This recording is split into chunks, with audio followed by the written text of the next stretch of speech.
Hi friends, നാളെ നിങ്ങൾക്ക് model exam ആണോ? പഠിക്കാൻ തോന്നുന്നേ ഇല്ല. നാളെ നിങ്ങൾക്ക് പബ്ലിക് എക്സാം ആണോ? എന്നാലും പഠിക്കാൻ തോന്നുന്നേ ഇല്ല. ഈ ഒരു പ്രശ്നം നിങ്ങൾ നേരിടുന്നുണ്ടോ? ഇത് ഓവർകം ചെയ്യണമെന്നുണ്ടെങ്കിൽ ഈ ഒരു വീഡിയോ നിങ്ങൾക്ക് വേണ്ടി. ഈ ഒരു പ്രോബ്ലം എന്ന് പറയുന്നത് ഒട്ടുമിക്ക എല്ലാ സ്റ്റുഡൻസും ഫേസ് ചെയ്യുന്ന ഒരു പ്രോബ്ലമാണ്. ഈവൻ ടോപ്പേഴ്സ് പോലും ഇതുപോലുള്ള പ്രശ്നങ്ങൾ കൂടി കടന്നു പോവാറുണ്ട് എന്ന് നമ്മൾ ഫസ്റ്റ് മനസ്സിലാക്കണം. സെക്കൻഡ്ലി, മോട്ടിവേഷനെ മാത്രം ഡിപ്പെൻഡ് ചെയ്ത് നമ്മൾ നിൽക്കരുത്. നമ്മൾ ഒരു സിസ്റ്റം ബിൽഡ് ചെയ്തെടുത്ത് അതുമായി കൺസിസ്റ്റ് ആയിട്ട് പഠിക്കാൻ വേണ്ടി ശ്രമിക്കണം. അതിനു വേണ്ടിയുള്ള 4 സ്റ്റെപ്പാണ് പറയാൻ വേണ്ടി പോകുന്നത്. Step number 1, audit your self. ആദ്യത്തെ സ്റ്റെപ്പ് എന്ന് പറയുന്നത് നിങ്ങളുടെ കറക്റ്റ് സ്റ്റാറ്റസ് ഒന്ന് ആക്സസ് ചെയ്യുക എന്നത്. നിങ്ങളുടെ സ്റ്റഡി ഹാബിറ്റ്, സ്ട്രാറ്റജീസ് ഇതൊന്നും ശരിക്കും വർക്ക് ആവുന്നുണ്ടാവില്ല. പക്ഷേ അത് നിങ്ങൾ ഫിക്സ് ചെയ്യണം.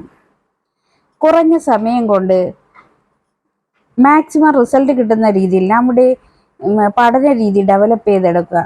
ഫസ്റ്റ് നിങ്ങൾ ഒരു ജേണൽ സ്റ്റാർട്ട് ചെയ്യുക. അത് മൊബൈലിലോ ഫോണിലോ നോട്ട്ബുക്കിലോ എങ്ങനെ വേണമെങ്കിലും ആവാം. നിങ്ങൾ ഒരു ദിവസം എന്തൊക്കെ പഠിക്കുന്നു, ഏത് ടൈമിലൊക്കെയാണ് പഠിക്കാറാണ്, എപ്പോഴൊക്കെയാണ് പഠിത്തം ബോറിംഗ് ആയിട്ട് തോന്നുന്നത്, ഇത്തരത്തിലുള്ള കാര്യങ്ങൾ നോട്ട് ചെയ്ത് വെക്കുക. 2-3 ടൈംസ് ഇങ്ങനെ ചെയ്യുമ്പോൾ നിങ്ങൾക്ക് ഇപ്പോഴുള്ള നിങ്ങളുടെ അവസ്ഥയെക്കുറിച്ച് ഒരു ധാരണയുണ്ടാവും. Step number 2, use the power of language. ഇത് വളരെ പ്രധാനപ്പെട്ട ഒന്നാണ്. എൻ്റയർ കമ്മ്യൂണിക്കേഷൻ നമ്മൾ മനസ്സിലാക്കുന്നത് ലാംഗ്വേജിൽ. പഠനത്തെ കുറച്ചുകൂടി ഇൻട്രസ്റ്റ് ആക്കാനുള്ള മെത്തേഡാണ് ഇനി പറയാൻ പോകുന്നത്. എക്സാമ്പിൾ, നമ്മളൊരു ഫിസിക്സ് ആണ് പഠിക്കുന്നത്. നമുക്ക് ഫിസിക്സ് പഠിച്ച് ബോറടിച്ച് എന്നാൽ പിന്നെ നമ്മൾ അടുത്ത സബ്ജക്റ്റ് ചേഞ്ച് ചെയ്യണം. ഒരു സബ്ജക്റ്റ് തന്നെ കണ്ടിന്യൂസ് പഠിക്കുമ്പോൾ ചിലർക്ക് ബോറടിയാണ്, ചിലർക്ക് അങ്ങനെയാണ് ഇൻട്രസ്റ്റ്. അപ്പോൾ ഓരോരുത്തരുടെ താല്പര്യം എങ്ങനെയാണോ അതുപോലെ ചെയ്യുക കാര്യങ്ങൾ. ഇനിയിപ്പോൾ ഫിസിക്സിൻ്റെ തിയറി പഠിച്ച് ബോറടിച്ചെങ്കിൽ ഫിസിക്സ് പ്രാക്ടിക്കലിലോട്ട് മാറുക. അതുപോലെ തന്നെ നമ്മൾ എപ്പോഴും ഒരു സ്ഥലത്തിരുന്ന് പഠിക്കാതെ ചില സമയത്ത് ബാൽക്കണിയിലോട്ടിരുന്നോ, മുറ്റത്തിരുന്നോ, ഗാർഡനിലിരുന്നോ അങ്ങനെയൊക്കെ ചേഞ്ച് ചെയ്യുമ്പോൾ നമുക്കൊരു റീഫ്രഷ്മെൻറ്റ് കിട്ടും. അല്ലെങ്കിൽ ഫുൾ ടൈം ഇരുന്ന് പഠിക്കാതെ ഒന്ന് പുറത്തേക്കൊക്കെ ഒന്ന് ഇറങ്ങി നടക്കുക.